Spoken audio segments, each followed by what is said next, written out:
on se trouve dans le magnifique Musée des Beaux-Arts de Mont-Saint-Hilaire. C'est un secret trop bien gardé, je sais pas, mais de plus en plus découvert, en tout cas. De plus Hein? en plus. De Oui. plus en plus, en effet. C'est quoi le Musée des Beaux-Arts de Mont-Saint-Hilaire? Pour ceux, là, mettons qu'il y en a qui ne savent pas c'est quoi, là. Bien, pour ceux qui ne seraient pas au courant, en fait, le Musée des Beaux-Arts de Mont-Saint-Hilaire, c'est un musée qui se consacre aux arts visuels, entre autres. C'est sûr que parfois, on va dans le multidisciplinaire, l'interdisciplinaire. On essaie de rendre les choses le plus dynamiques possible, de toujours avoir des expositions très dynamiques, très immersives, toujours des beaux projets, pour mettre en valeur les arts visuels via différents médiums. C'est certain que présentement, c'est spectaculaire. Vraiment.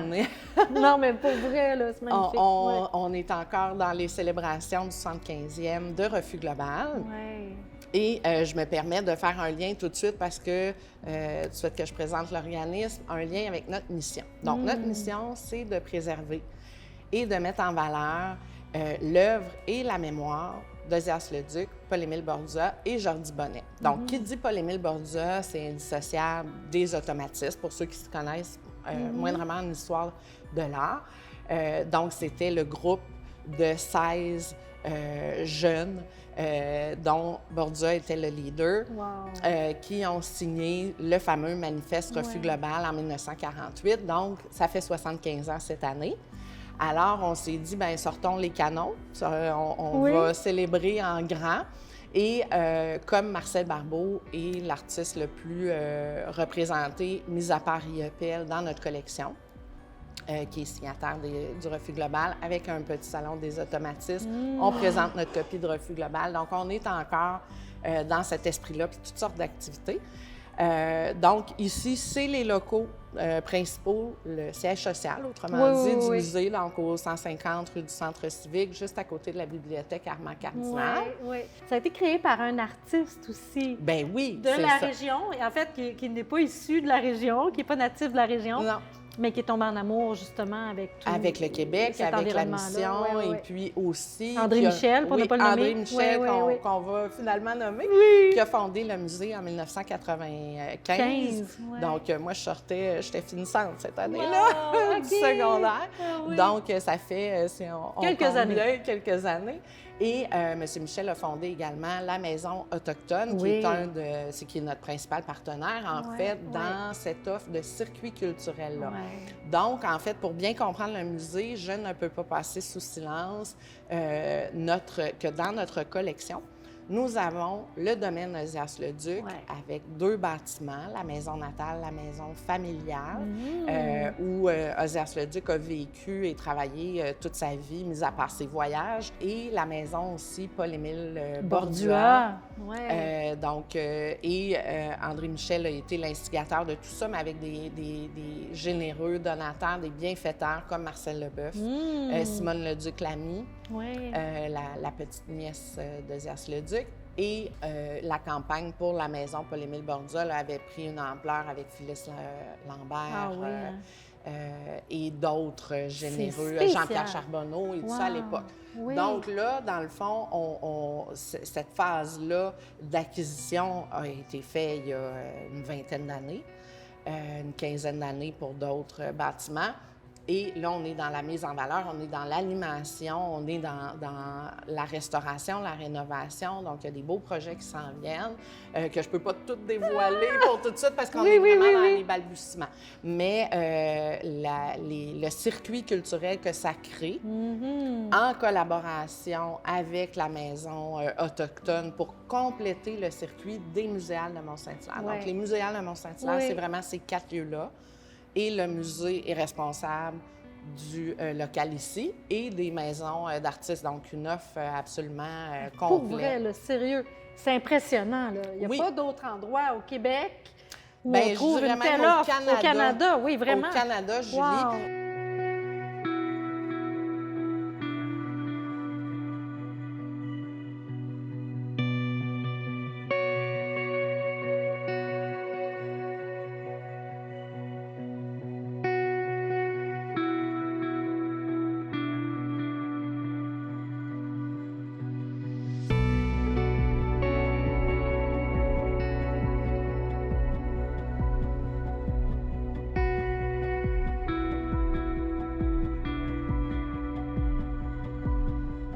chaque fois que vous faites des expositions, c'est impressionnant.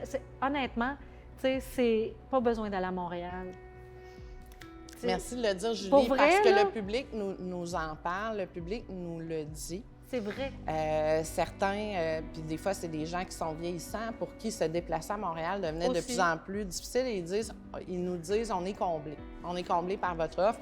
Donc, ça nous touche droit au cœur, vraiment. Oui. On met un grand soin à créer des expositions, comme je disais tantôt, qui sont Diversifié, hein? dynamiques, immersives, qui vont parfois croiser certaines disciplines des beaux-arts. Toute une programmation d'activités en lien avec ça pour garder ça bien vivant tout au long des expositions. Je pense qu'avec 2 salles, on réussit quand même à bien tirer couvrir notre... large. Oui, à couvrir très large.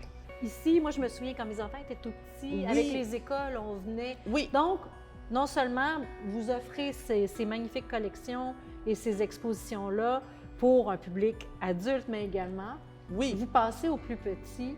Alors, Tout à fait. les écoles, tout. Donc, on reçoit les groupes scolaires, on reçoit les groupes autant de résidences privées pour personnes âgées. Oui. Donc, en fait, ce qu'on fait, c'est que notre proposition éducative est vraiment en lien avec... On en a pour tous les âges.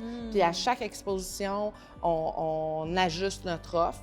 Et puis, on se déplace aussi dans les écoles. Ah, je savais pas ça. Oui, OK. Oui. on se déplace dans les écoles. On a une offre, le musée à l'école. Oh. Et puis, donc, toutes sortes d'activités. Comme je dis, on anime les maisons, les activités pour les adultes, les ateliers pour les adultes. On a une offre pour les ados aussi.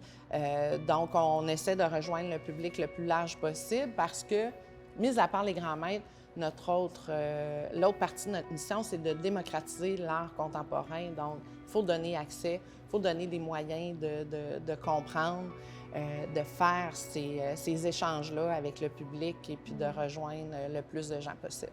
Je pense que c'est mission accomplie. En tout cas, vraiment, Merci. chapeau, Geneviève.